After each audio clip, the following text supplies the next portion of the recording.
You could call Howard Schnellenberger kind of the founding father of both programs on the field Friday night with Florida Atlantic, a 5-year-old stadium. And, of course, he kind of built that program and ushered in the emergence of Miami football on the elite status across the nation. We bring in Cam Underwood to review the Canes and Florida Atlantic from Friday night and also look ahead to Nebraska coming to town this next weekend. Hey, Cam, how are you?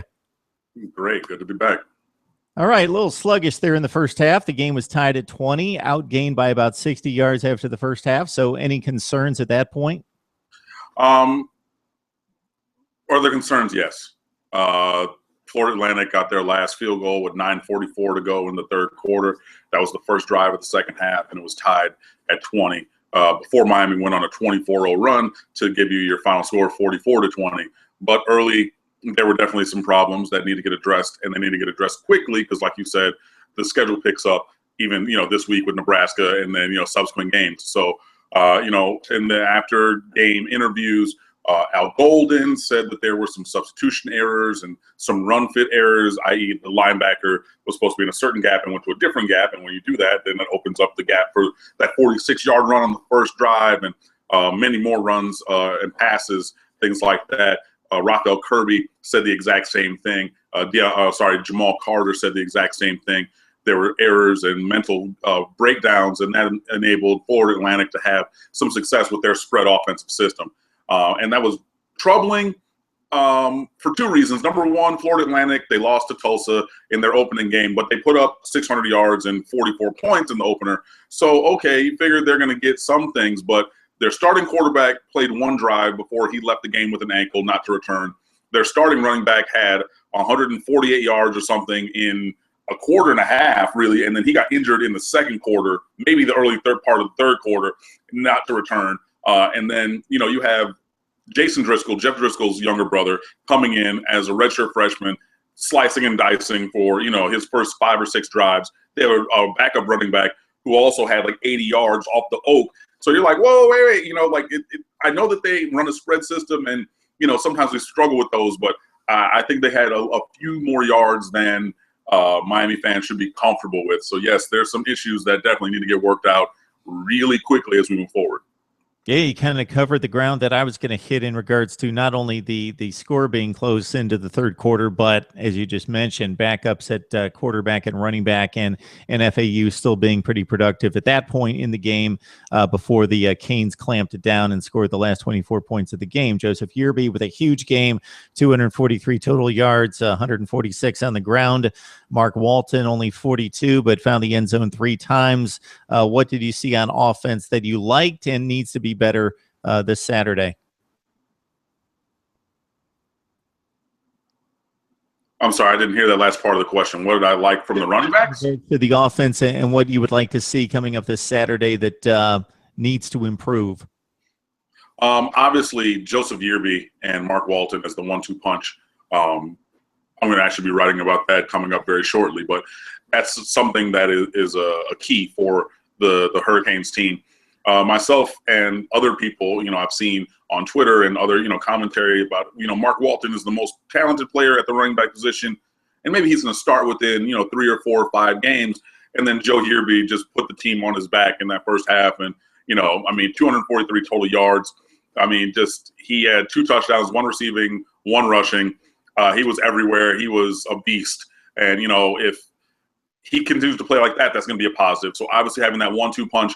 And then Trayon Gray is really good. He's a lot better than fourth quarter status. But Mark and Joe are maybe a little bit in front of him right now. But Trayon Gray is going to be a factor at this running back. So that triumvirate of 1, 2, and 32 jersey numbers, they're really going to play well. Brad Kaaya was a little skittish with his accuracy at the beginning of the game. But then he finally settled down.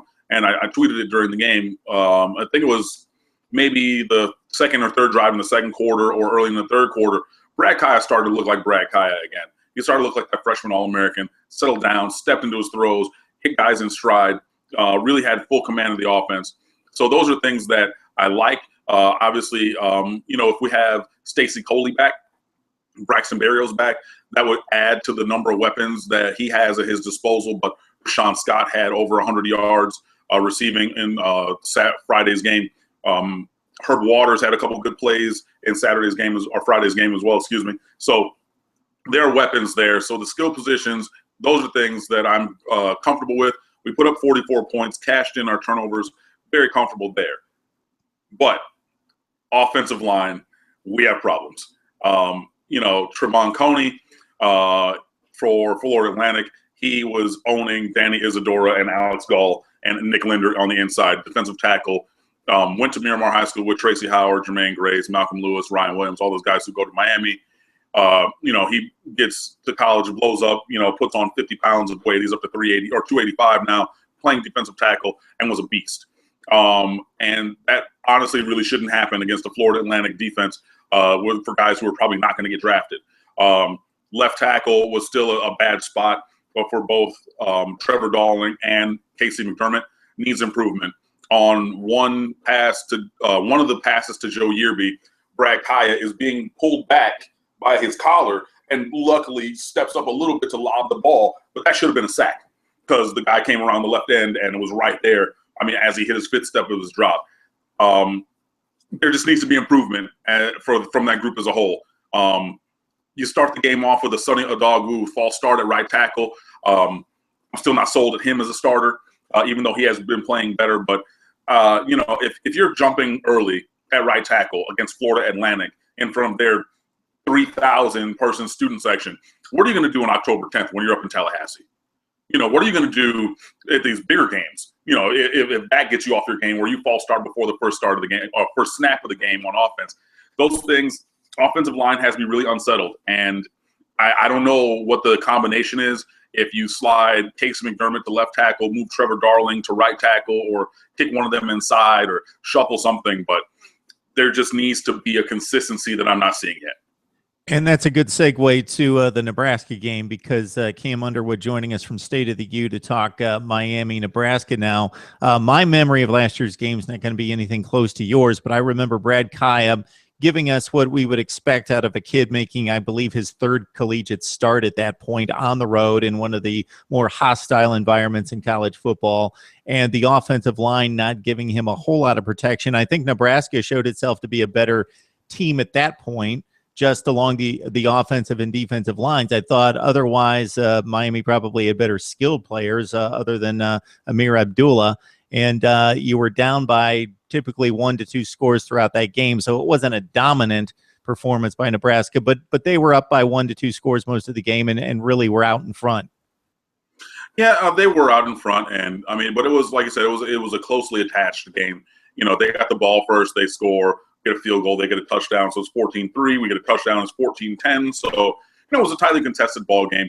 Duke Johnson had a costly fumble that Nebraska returned for a touchdown that really put it to the 2-score thing as we're driving to tie the game late in the third quarter, I believe that was. So, all of a sudden you go from that 7-point to 3-point kind of really close to 14 points because of the fumble return. And that's where things got unwieldy. It ended up with a 41-31 victory for Nebraska. Brad Kaaya throws a touchdown pass at the end. Or did he? He threw an interception trying to throw a touchdown to make the score even closer at the very end of the ball game, try to force a ball into the end zone where everybody knew it was coming. But, on skill level, obviously, Nebraska recruits pretty well. They're in the top 20s or 30s throughout a 4-year span. They obviously have developed offensive line, defensive line. That's their bread and butter, corn-fed Midwesterners. That's what they do. We have the talent to match up with them. I think over the past 5 years, our average ranking is 19 in terms of recruiting. So there's definitely talent on this Miami Hurricanes team, just like we've been talking about with all the guys getting drafted from last year, with all the talent that we have on the team this year. But the consistency is what we're really lacking. So we will see if this is the week where consistency comes through and we get a big victory that we really honestly need. Yeah, and that's the deal right there.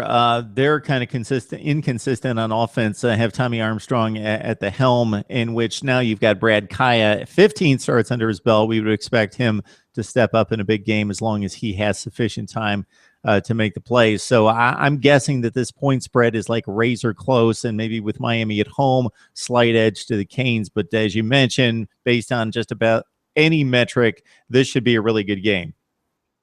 Yeah, this should be a very good game. Two equally matched teams in terms of talent, like we're talking about. So, There's no line. I was looking to see if there was a line release. There's no line release for the game yet. But yeah, two good teams, two traditional powers. We've obviously played each other many times, a few of them for national championships. The Miami Hurricanes' first national championship was in the Orange Bowl, where we deflected a 2-point pass because Tom Osborne didn't want to be tied. Unbeaten, untied was the motto, and, well, they lost, so they got beaten. So there's a history there. Definitely. So this is a continuation of a historical rivalry that has mattered over the course of the past quarter century, 30 years in college football. So I'm really looking forward to Saturday night's game. Yeah, and that's the cool thing for guys like me that remember all the way back to 1983. These two programs are locked into a bit of a rivalry that doesn't see it play out each and every year, but it's cool that they've gotten together for a home-and-home series here, even though they're not quite at the elite status. But maybe if one of them wins, they're both looking to take that next step and get back to that place. And I think Miami, from a talent standpoint, may be a little bit closer than Nebraska. All right, Cam, appreciate the time, man. Yeah, always good to catch up. So, we're looking for good things from the defense, and I'm sure that I'll be back around soon.